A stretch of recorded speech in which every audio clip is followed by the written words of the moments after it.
Salutare tuturor! Antonella Sofia Barbu sunt și invitatul de astăzi este doctor farmacist Ladislau Rosenberg. Bine te-am regăsit! Mă bucur pentru această reîntâlnire. Da, o reîntâlnire în care vrem să povestim puțin despre cum să evităm kilogramele în plus în această perioadă. Mai ales că, așa cum discutam înainte, toată lumea s-a apucat de tot felul de diete, circulă pe internet care mai de care rețete mai interesante, diete cu varză, diete fără zahăr și fără pâine, diete personalizate în funcție de grupa de sânge. Haideți să ne povestești puțin cum ar trebui să evităm kilogramele, mai ales că vrem cu toate și cu toții să arătăm bine de sărbători, chiar dacă prin întâmplare vom rămâne acasă și vom sta în familie, dar măcar să nu acumulăm mai multe kilograme decât avem acum. Și poate până atunci, în 2 luni de zile, să arătăm bine. O temă interesantă. Da, o temă foarte interesantă. Haideți să vedem. Cum să evităm kilogramele în plus în această perioadă? E o întrebare dificilă, eu o să încerc să vă răspund prin utilizarea unor metode naturale în prevenția și în tratamentul obezității și asupra ponderabilității. Nu va fi ușor, o să încerc să vă dau câteva sfaturi utile, sper, în această direcție. Deci, pornim de la ideea, care este, din păcate, confirmată științific, că obezitatea este o gravă boală metabolică. Deci nu este, așa cum consideră marea majoritate a persoanelor, că este doar o problemă estetică. Nu, obezitatea este realmente o problemă de sănătate care atrage după aceea o serie de afecțiuni. Obezitatea este un factor de risc într-o serie de afecțiuni pe care le vom discuta în minutele următoare. Ce problemă generează? În primul rând, este un factor de risc, obezitatea, respectiv supraponderabilitatea, în diabet zaharat. O afecțiune care s-a răspândit enorm de mult în ultimii 20-30 de ani, în rândul populației din țara noastră și la nivel global. De asemenea, kilogramele în plus înseamnă un factor de risc într-o serie de afecțiuni cardiovasculare. De exemplu, în factor de risc crescut, în infarct miocardic, în accidentul vascular cerebral, în hipertensiunea arterială, boli cardiovasculare extrem de răspândite în rândul populației din România. De asemenea, desigur, obezitatea reprezintă un factor de risc în tulburări locomotorii, în apnee de somn și multe alte afecțiuni, inclusiv reprezintă un factor de risc, de exemplu, în cancerul de sân. Da? Să vedem care este stadiul obezității, dacă putem vorbi de acest aspect în România. Deci s-a stabilit clar că în jur de 20% din populația României suferă de obezitate. Alte încă 30% are kilograme în plus față de greutatea normală, deci este supraponderală. Deci, în total, putem vorbi de aproape 50% din populația țării noastre este afectată de această problemă de sănătate, excesul, surplusul de greutate, ceea ce este impresionant. Adică din 2 persoane, una este sau obeză sau supraponderală. Deci, situația nu este îmbucurătoare deloc. Și aș vrea să stabilim împreună, da? Să vedem cine este obez. Cine este obez? Este acea persoană, este Mai ales cum considerată. calculezi, da? Cum calculezi. Da. Indicele de masă corporală Exact. ne spune unde ne situăm. Indicele de masă corporală, dacă depășește cifra de 30, înseamnă că deja ne încadrăm în categoria obez. Cum se calculează? Foarte simplu. Deci se raportează greutatea corporală exprimată în kilograme. Deci dacă ai 65,5 kilograme, Cine vrea să recunoască, da? Cine vrea, acum se merge pe date concrete, da? Pe cifre. Okay. Greutate corporală exprimată în kilograme se împarte cu înălțimea la pătrat exprimată în metri. Deci dacă ai înălțimea de 1,70, 1,70 cm. Da? Deci 1,70. Aceasta ne dă acest indice de masă corporală în funcție de care are loc, se clasifică, ca să zic așa, persoanele, dacă sunt obeze, dacă sunt supraponderale. Dar există o metodă și mai simplă, și anume măsurarea circumferinței abdominale. O metodă foarte simplă pe care fiecare dintre noi poate să o facă și vedem că dacă circumferința abdominală este mai mare de 88 de centimetri, doamnelor, domnișoarelor și domnilor, dar doamnelor și domnișoarelor, deci la sexul feminin, la persoanele de sex feminin, dacă circumferința este mai mare de 88 de centimetri la femei, respectiv mai mare de 102 cm la bărbați, atunci se intre în categoria supraponderal, respectiv obez, în funcție de cu cât depășește acest nivel și, desigur, obezitatea, așa cum v-am spus, înseamnă deja atrage o serie de probleme de sănătate, o serie de probleme medicale. De câte feluri, două mari categorii putem să deosebim. Obezitatea de tip pară, de tip ginoid, da? Și obezitatea de tip android, da? Abdominală, de tip măr. Da? Deci, desigur, există și categorii care intermediare între aceste două tipuri, de tip pară, respectiv de tip măr. Mai ales varianta aceasta de obezitate abdominală, în care țesutul adipos este consistent la nivelul abdomenului, de tip măr, ca să zic așa, aceasta poate însemna poate genera o serie de probleme de sănătate. Și acum am ajuns la factorii care duc la obezitate. În primul rând, supraalimentarea. Supraalimentarea, adică creșterea aportului alimentar peste nevoile fiziologice, da, cu aport caloric excesiv. Deci, cu o mâncare prea bogată în calorii.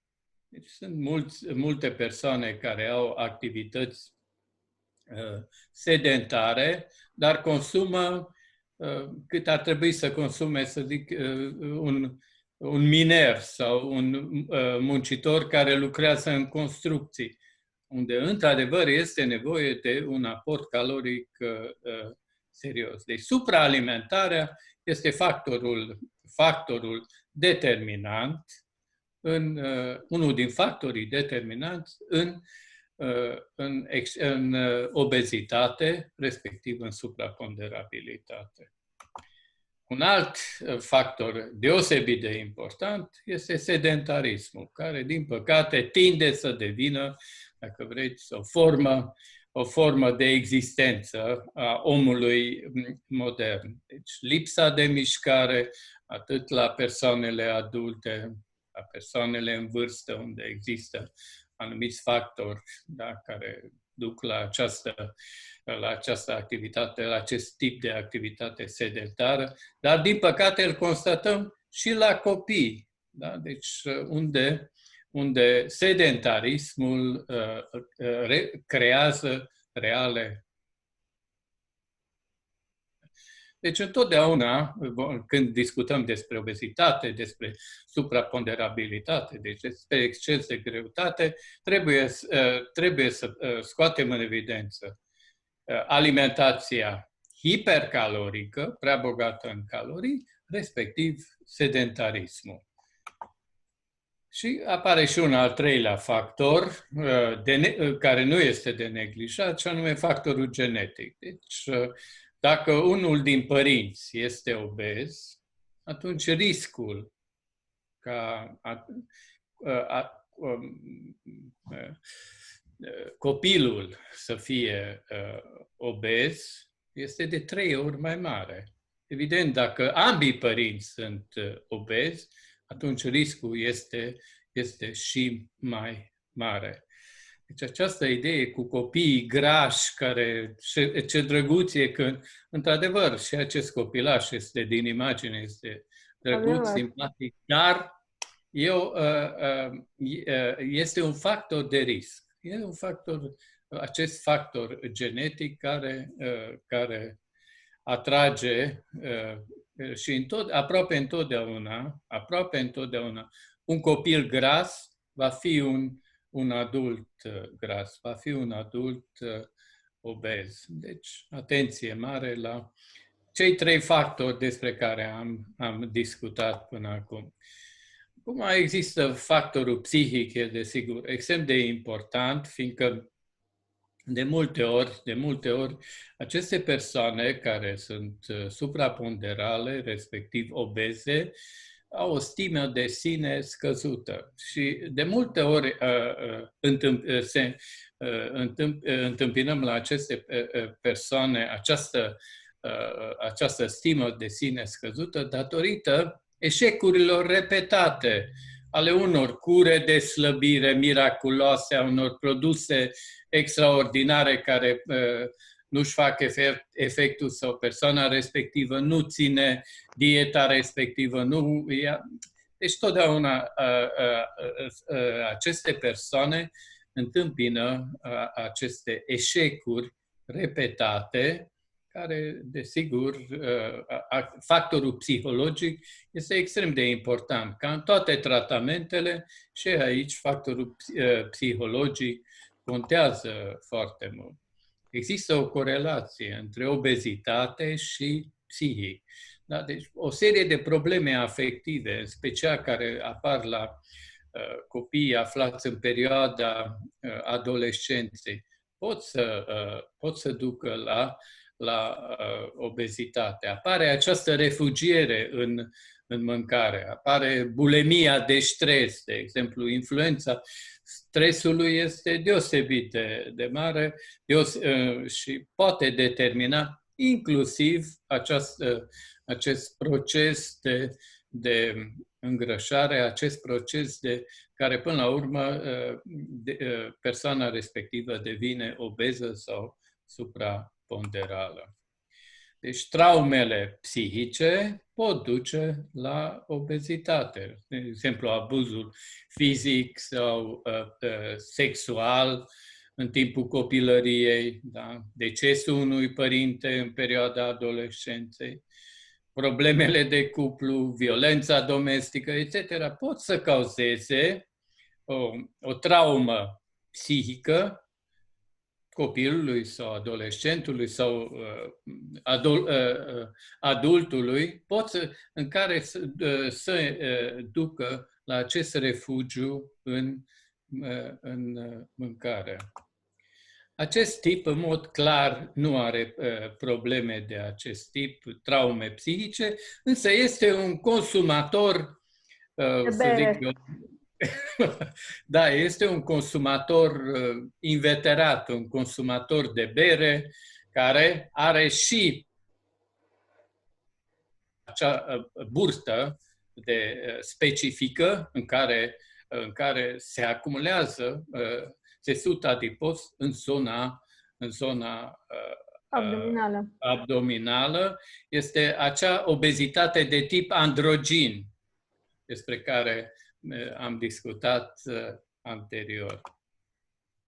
Dar trebuie să menționez faptul că și o serie de medicamente pot provoca creșterea în greutate și este foarte bine să știe persoanele care sunt tratate cu anumite medicamente că, din păcate, ca un efect secundar care poate anumite medicamente pot să ducă la exces, la o creștere în greutate. Și aici trebuie menționate antidepresivele, destul de mult prescrise și utilizate în zilele noastre, glucocorticoizii, de asemenea, sau, de exemplu, persoanele care suferă de anumite afecțiuni, este hipotiroidia. Deci o funcție scăzută a glandei tiroidiene poate să ducă și, în general, produce o creștere semnificativă în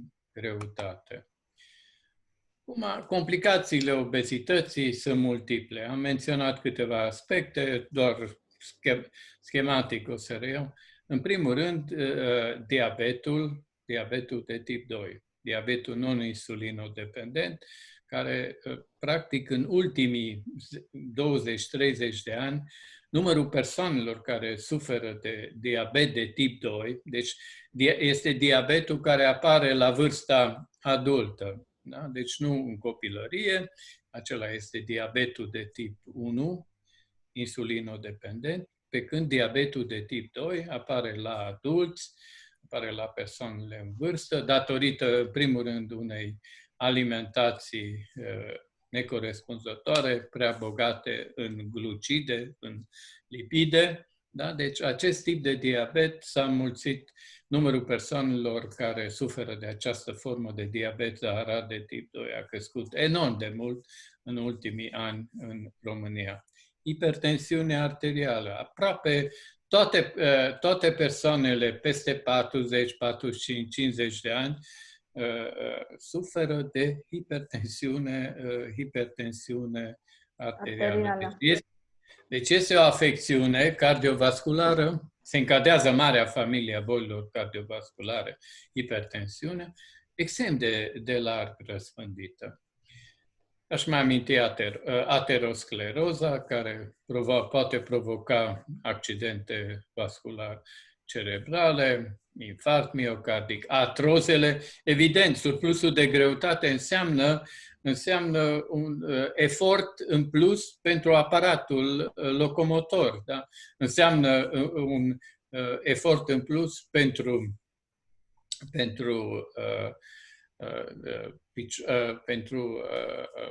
picioare, dacă vreți, inclusiv pentru coloana vertebrală. Deci apar diversele artroze datorită excesului de greutate.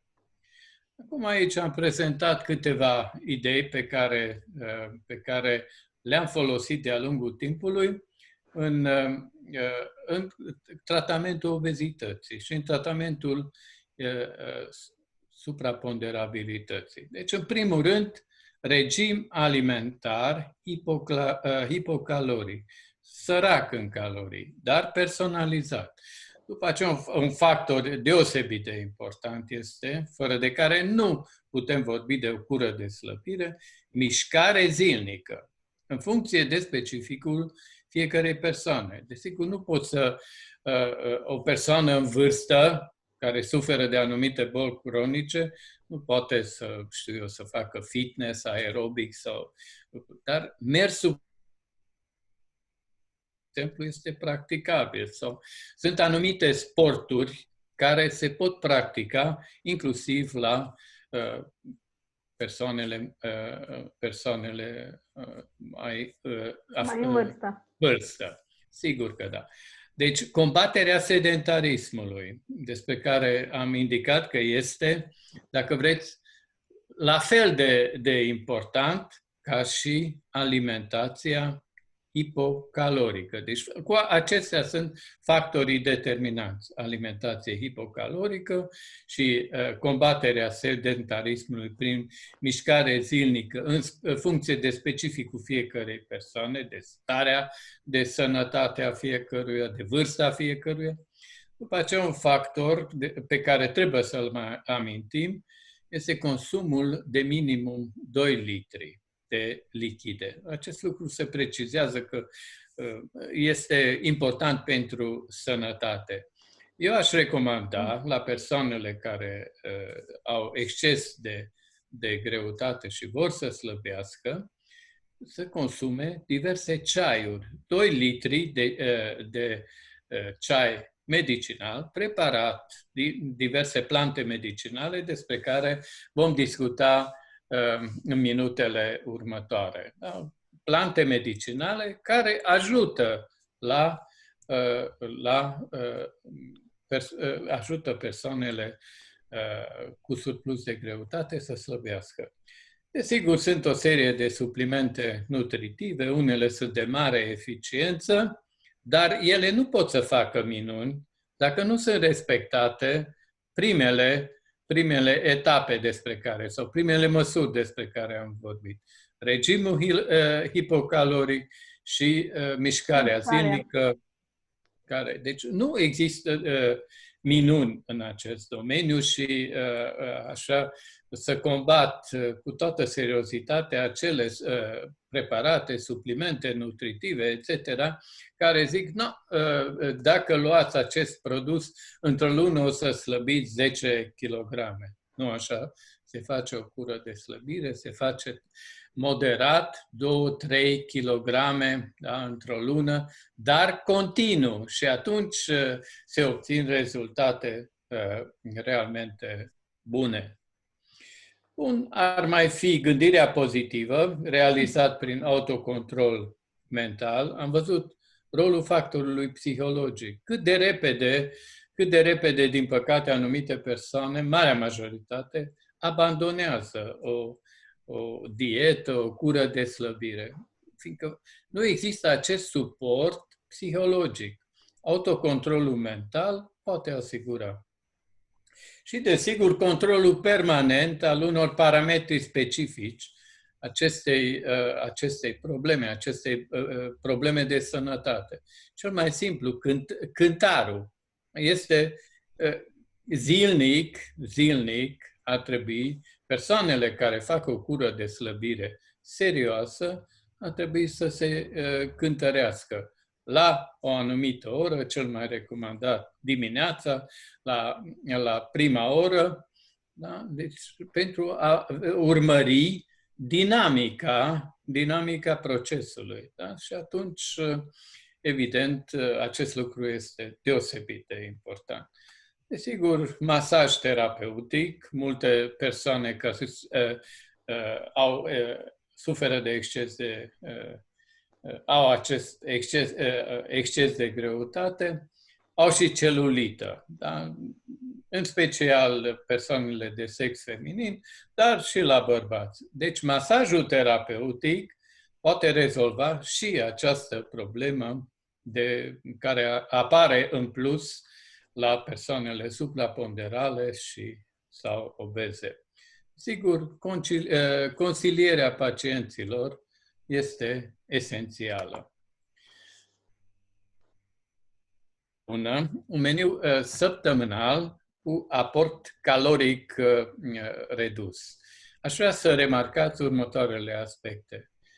O persoană care dorește, da, este convins, 100%, vrea să slăbească, nu trebuie să sufere de foame. Deci acea idee cu cura de slăbire care auzi câteodată, știu eu, n-am mâncat astăzi, spune persoana, n-am mâncat nimic, însă seara când am ajuns acasă am golit frigiderul. Metoda aceasta este impracticabilă. Deci o persoană care dorește să slăbească nu trebuie să sufere de foame. Și atunci există alimentația trebuie organizată în așa fel încât să aibă 3 mese pe zi, deci înseamnă mic dejun, prânz și cină. Iar între aceste 3 mese se intercalează două gustări ușoare,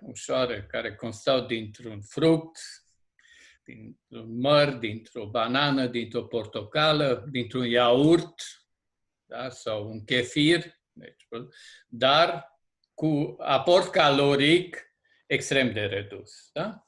Haideți să vedem.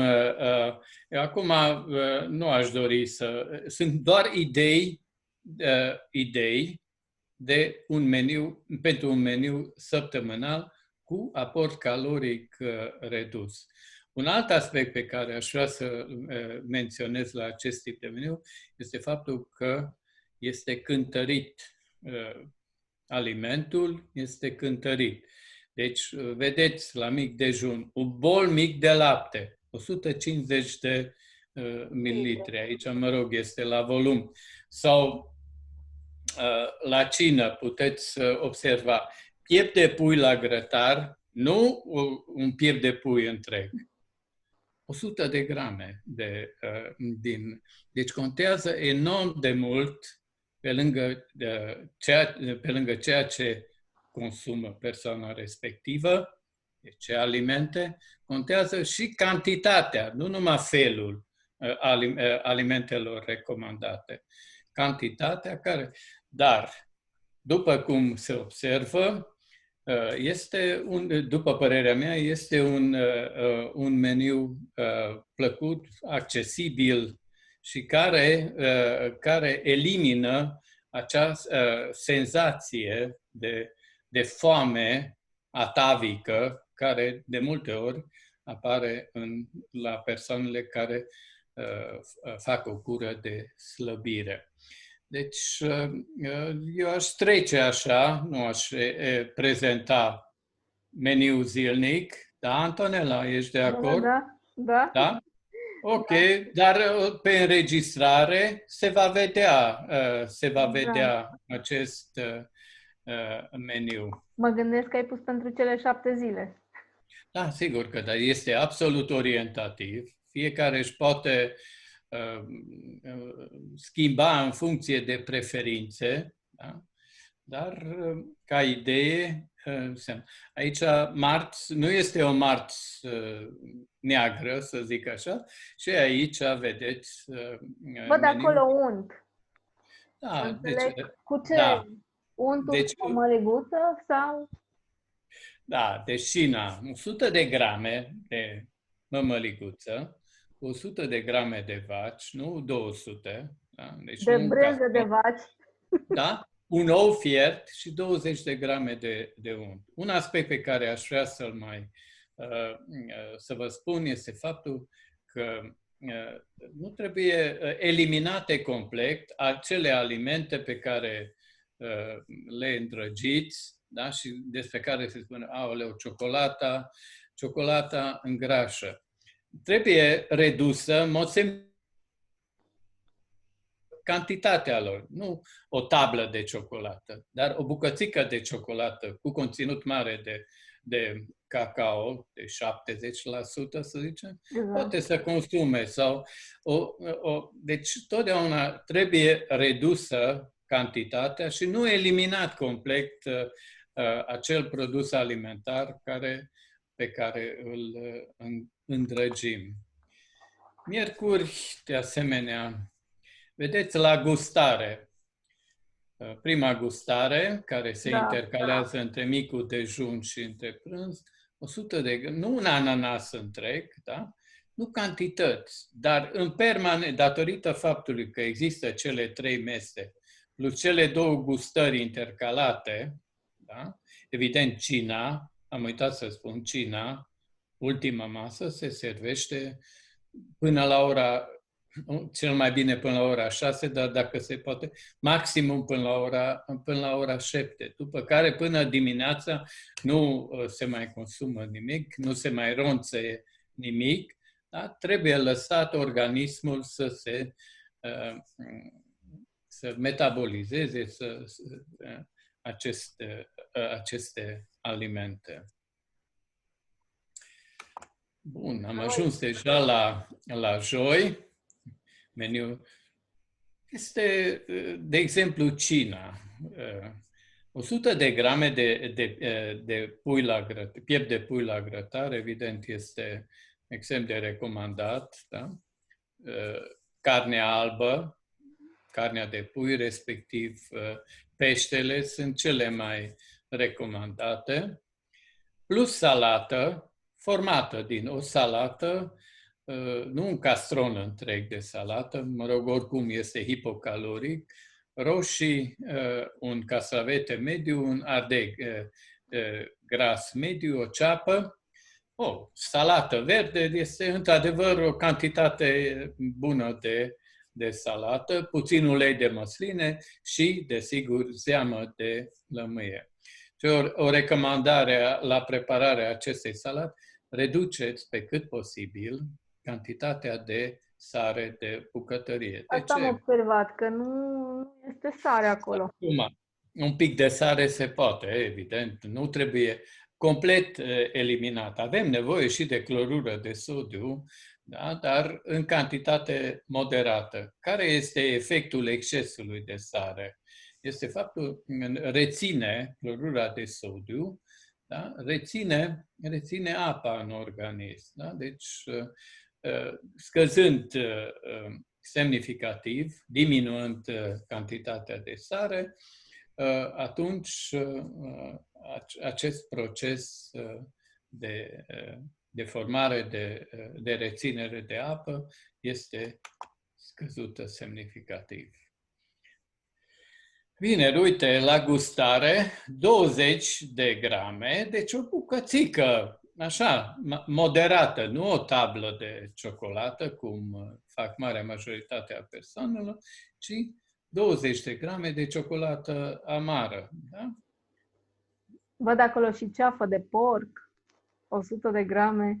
Da, 100 de grame. Deci nu este totdeauna cantitatea, nu numai felul produselor pe care le consumăm, alimentelor pe care le consumăm, ci contează enorm de mult cantitatea. De ce? Fiindcă astfel reușim să reducem în mod semnificativ caloriile pe care le consumăm prin alimente. Avem nevoie de un anumit număr de calorii pentru a menține activitatea organelor interne, pentru a menține activitatea, buna funcționare a inimii, a ficatului, a creierului, etc. Dar important e în cura de slăbire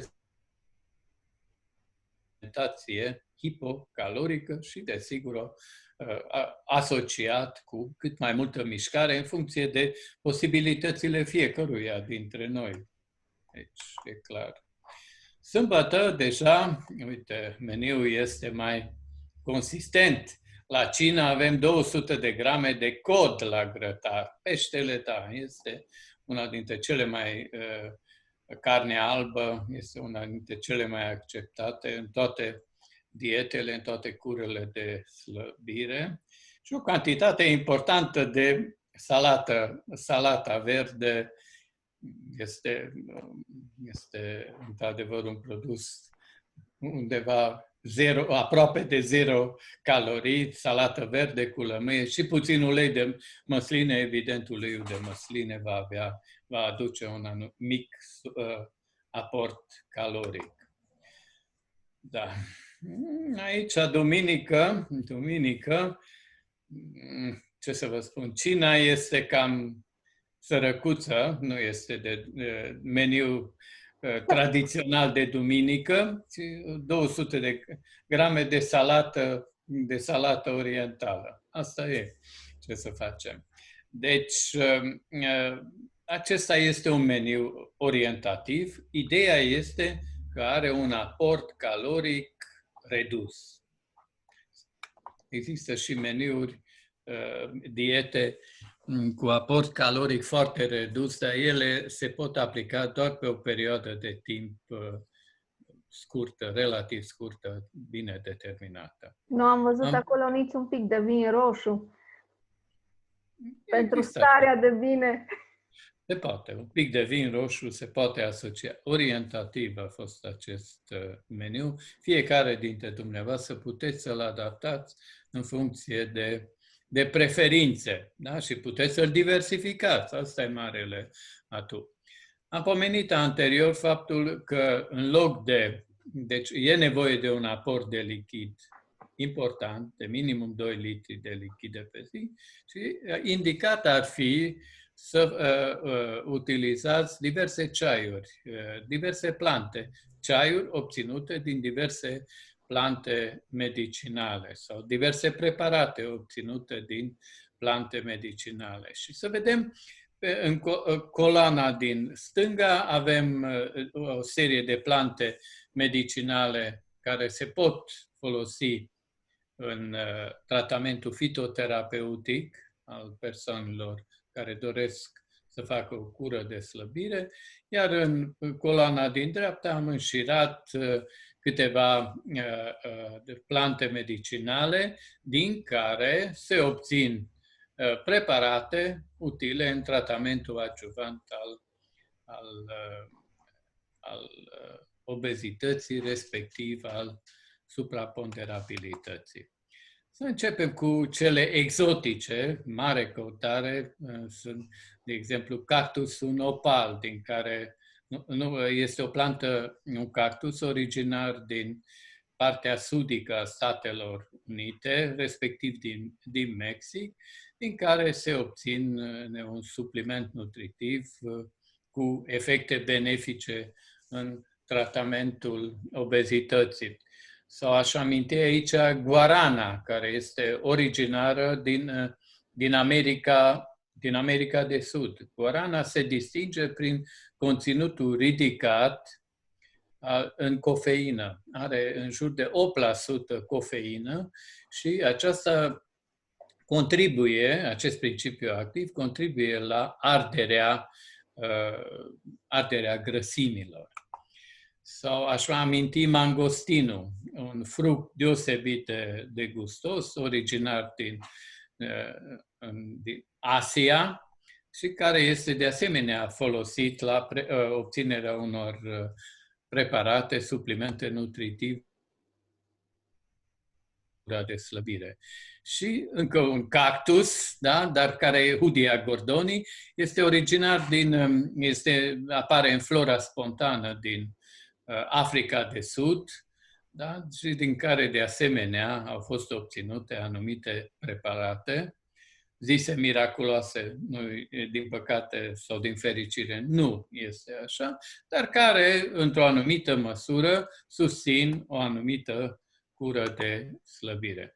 Să vedem și plantele din flora țării noastre și aici încep cu Humila banala urzică, da? Care este una dintre cele mai grozave, cele mai eficiente, bune, larg răspândite plante medicinale de la noi. Are o multitudine de efecte terapeutice, dar eu aș reține ca adjuvant în cura de slăbire 3, și anume efectul depurativ, deci efectul detoxifiant, efectul diuretic foarte, foarte bun, care contribuie în mod semnificativ la administrat timp îndelungat, sub formă de ceai, se poate administra sub formă de ceai, deci aport de lichid, nu apă simplă, ci un ceai medicinal conținând urzică. Alături de urzică, o adevărată vedetă, dar o plantă modestă, o buruiană modestă din flora țării noastre este păpădia, da? Și aceasta e o plantă extraordinar de larg răspândită. Se pot utiliza frunzele, dar și rădăcinile. Au un efect diuretic foarte bun. Deci elimină excesul de apă din organism. Este un atu important, dar elimină și excesul de sare. Am vorbit mai înainte de faptul că clorura de sodiu, sarea, da? Aflată în exces în organism, Pe această cale, însă, datorită efectului saluretic, diuretic și saluretic. Saluretic înseamnă că elimină sărurile în exces din organism. Pe lângă aceasta, deci, are și un efect depurativ, deci detoxifiant, are un efect ușor sudorific, dar primează efectul diuretic și saluretic, la care se adaugă și alte efecte, cum ar fi cel de activează funcția colecistului, a bilei, deci are un efect coleretic și colagog. Este o plantă medicinală care se poate utiliza sub formă de ceai, singur sau asociat. Există diverse combinații utile. Tot din flora țării noastre, mesteacănul, de la care se utilizează frunzele. Are un efect diuretic foarte bun și un efect detoxifiant. Deci se poate crea o combinație de ceai, un ceai compus format din aceste 3 plante medicinale. Excepțional pentru asocierea socului, a florilor de soc în cura de slăbit. Deoarece au florile de soc, respectiv preparatele obținute din flori de soc, de exemplu ceaiul, neîndulcit, am uitat să menționez, au 3 acțiuni care concură, care stimulează pierderea în greutate. Au un efect laxativ, ceea ce este foarte ușor laxativ, ceea ce este foarte binevenit, mai ales la persoanele care suferă de constipație. Au un efect diuretic, deci duc la eliminarea apei în exces din organism. Și un al treilea efect pe care trebuie să-l menționăm, sudorific, deci stimulează transpirația și prin aceasta, desigur, se elimină apă în exces, dar se elimină și o serie de toxine din organism. Deci socul, pe lângă că are un miros și un gust plăcut, se poate asocia datorită efectelor sale foarte bune. Acum, o plantă medicinală care mie, sincer, nu-mi place foarte mult datorită efectelor sale, anumitor efecte secundare, crușânul, scoarța de crușân, care are acțiune laxativă în doză mică și purgativă în doză mare. Are și un efect coleretic, colagog, deci acționează asupra colecistului, stimulează formarea și eliminarea bilei, dar crușânul este în primul rând un bun laxativ și purgativ, însă duce și la obișnuință, poate să producă crampe abdominale, deci e o plantă care e cu anumite restricții și nu se poate administra timp îndelungat, ceea ce e un aspect negativ. Iarăși, o plantă medicinală deosebit de utilă, deosebit de eficientă, mai ales că stimulează funcțiile ficatului. Are un efect coleretic, colagog, de stimulează și secreția și eliminarea bilei, anghinarea. Însă are o mare neajuns. Este extrem de amară și administrarea sub formă de ceai nu este accesibilă tuturor datorită faptului că, într-adevăr, preparatul este foarte, foarte amar.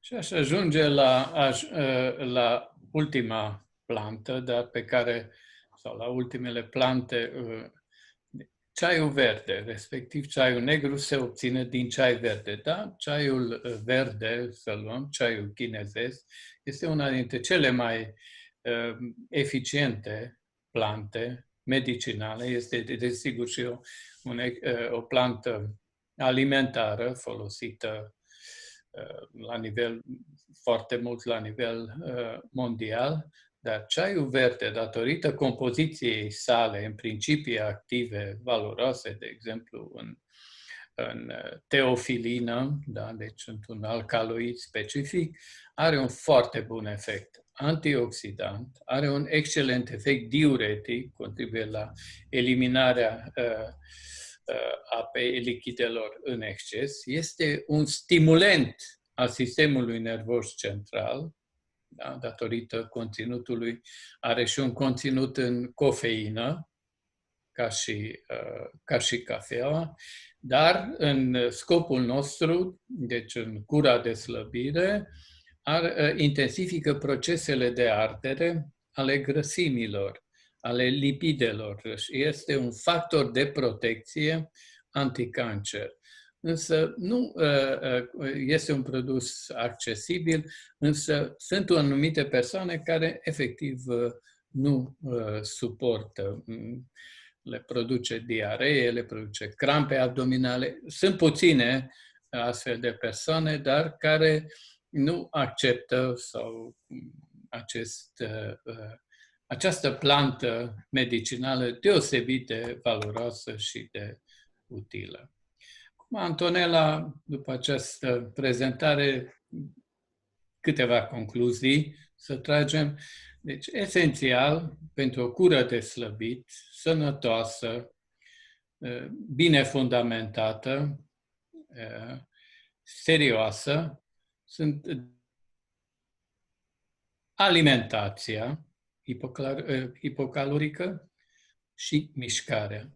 Una fără alta, practic, nu merge. Deci aceste două aspecte trebuie corelate, trebuie făcute împreună pentru a nu ajunge la o decepție, pentru a nu ajunge la un nou caz în care o cură de slăbire n-a reușit. Că este, din punct de vedere psihic, este destul de greu de suportat. Da?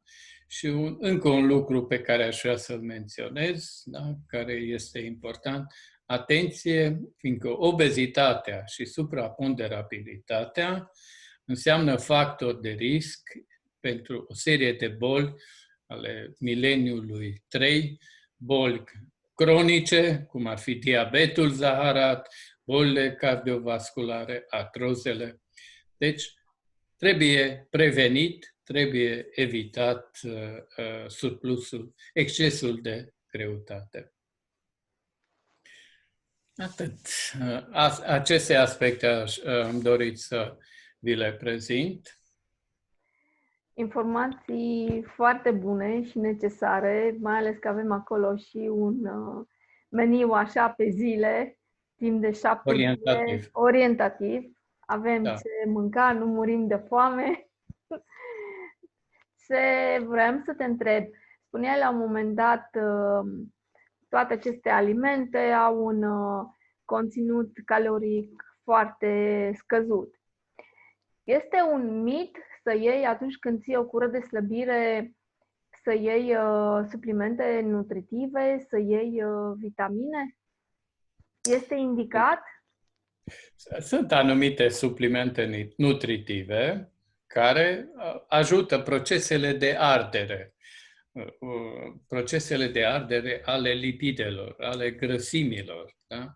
În niciun caz, dacă se iau suplimente nutritive cu conținut de vitamine, nu este stimulează pofta de mâncare. Deci nu, în niciun caz, nu, în perioada respectivă nu sunt indicate aceste suplimente nutritive cu conținut în diverse vitamine, ci acele suplimente nutritive care favorizează procesele de ardere ale grăsimilor. Cum ar fi, spre exemplu, guarana, de care spuneai, să ajute la, să zic, nivelul de energie și arderea caloriilor mai rapide? Da, sigur că da. Deci,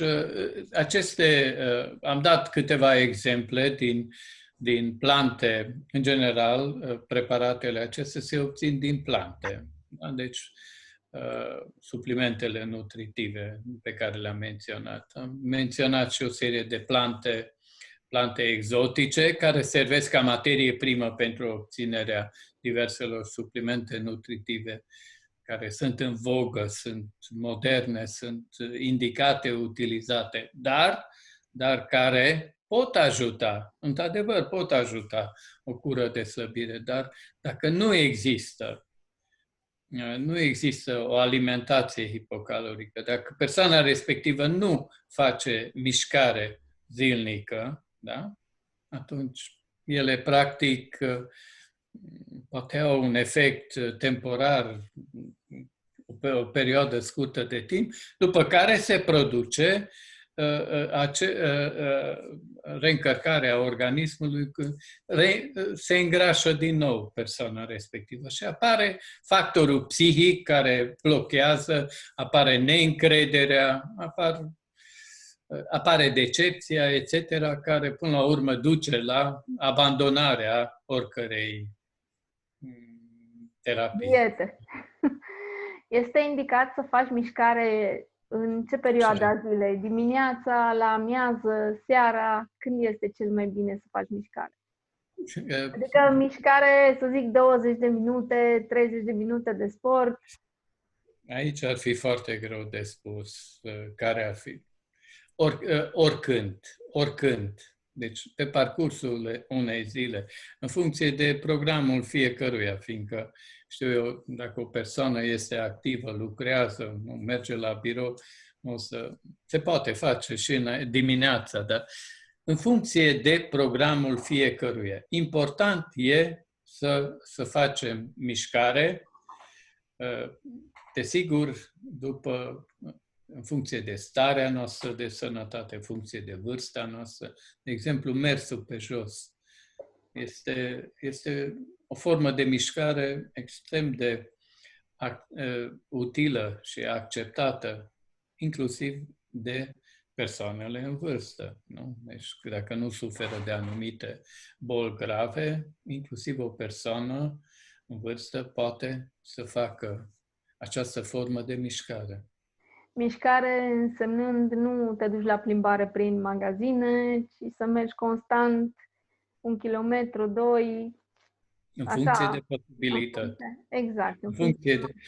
Există diverse metode, câte mii de pași, câte trebuie să facem zilnic, în funcție de posibilități. Oricum este puțin, adică dacă faci 10.000 de pași, mai mult de 300 de kilocalorii nu dai jos, așa că trebuie să mergi mai mult de 10.000 de pași. Într-o cură de slăbire trebuie să începi prima dată cu un program de detoxifiere. Vorbim o dată și despre detoxifiere. Trebuie să încep, după părerea mea, în primul rând, cu multă voință și cu un program clar pus la punct, care înseamnă alimentație, care înseamnă mișcare, care înseamnă anumite suplimente nutritive și toate acestea, urmărirea zilnică, da? Urmărirea zilnică a rezultatelor, în primul rând, contează enorm de mult factorul psihic. Decizia, fiindcă foarte multe persoane abandonează după câteva zile această terapie, fiindcă în fond este o terapie. Dacă e să ne gândim așa și să tragem o concluzie, dacă nu ești organizat, nu are rost să începi o cură de slăbire, pentru că oricât ai fi tu de determinat și zici gata, de mâine vreau să încep o cură de slăbire, îți trebuie un program, trebuie să știi exact pe ceas la ce ore mănânci, când vei face mișcare, să ai o constanță, să nu, să zic, într-o zi mănânci la ora 10 gustarea, într-o zi mănânci la ora 11. Are influență, nu? Mese categoric, mese la ore regulate. mesele la ore regulate, Și alimentația gustările. sănătoasă. Gustările joacă un rol important. Între mese, acele gustări ușoare reduc acea senzație de foame care însoțește marea majoritate a curelor de slăbire. Trebuie voință, trebuie organizare și rezultatele vor veni. Ne reauzim cu bine și Să fim sănătoși.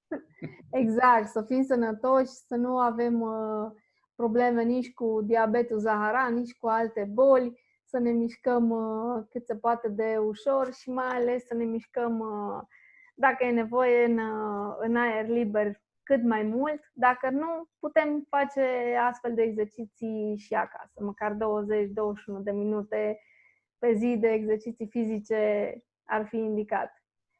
Sigur. Îți mulțumesc mult de tot! Cu drag! O seară plăcută!